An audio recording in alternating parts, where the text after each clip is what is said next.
இப்போ நானும் சாமி கும்பிட்ற ஆள் தான்.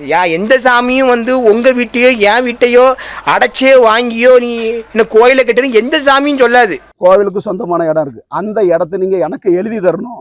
அந்த இடத்துல நான் கார் விட வேண்டி இருக்கு, நீங்கள் எழுதி தந்தா அந்த கோயிலை நான் கட்ட விடுவேன் அப்படின்னு சொல்லி ஒரு 2-3 நபர்கள் சேர்ந்துக்கிட்டு இவன் கூட சேர்ந்துக்கிட்டு இவனை தூண்டி விட்டு இவன் வந்து இந்த கோயில் வேலையை நிப்பாட்டி வச்சிருக்கான். அந்த சாமிக்கு 10க்கு 10 இடம் இருந்தால் போதும், நல்ல சாமியை கும்பிட்டா சாமி சிறப்பாக வைக்கும். இந்த கோயில் இருக்கக்கூடாது அவன் சொல்றான்.